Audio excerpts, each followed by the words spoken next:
1 in 5 adults in Texas experiences mental health conditions each year, according to state statistics. That's basically about more than 1 million Texans. Advocates say a new law that went into effect this week could help some of those people get help before it becomes a crisis. But as ABC 13's Jessica Willey reports, it does not come without concerns about how it will be used.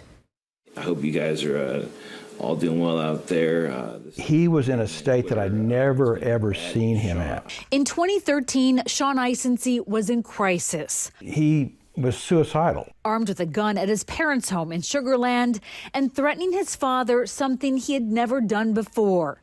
Ted Eisency called police. I thought the police would come and he'd end up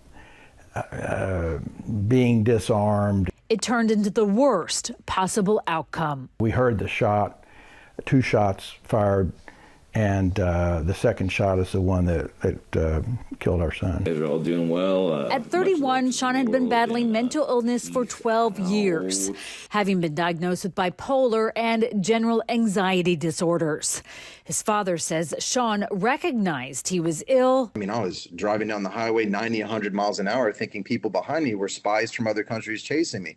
Eric Smith just couldn't see his illness. There was this crack, this gap that people like myself fall through, which is we are too sick to recognize need for treatment. It's called anosognosia, the inability or refusal to recognize a disorder that is obvious to everyone else. And its inclusion is key to a new law that allows law enforcement in Texas to detain people without a warrant if they believe they're at risk of harming themselves or others. Previously, people had to pose an immediate threat. Smith, who is diagnosed with bipolar disorder, says getting arrested years ago was his only path to meaningful help.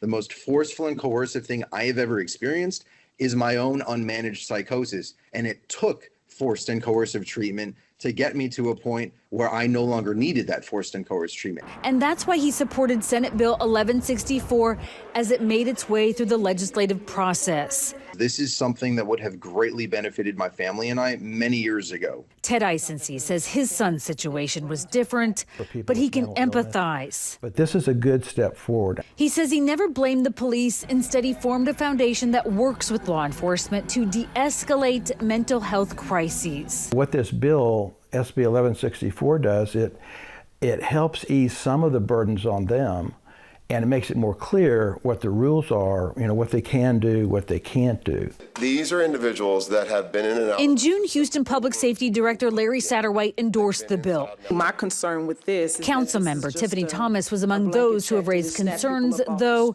specifically that the law would be an excuse to wrongfully remove the homeless from Houston's streets. There can always be abuses to any law, right? It could either be not enforced or poorly enforced.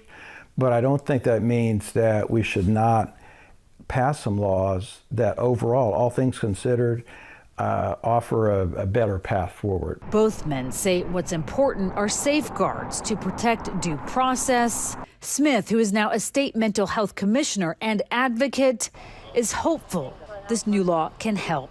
This bill, can it save lives? I don't just think it can save lives, it will save lives.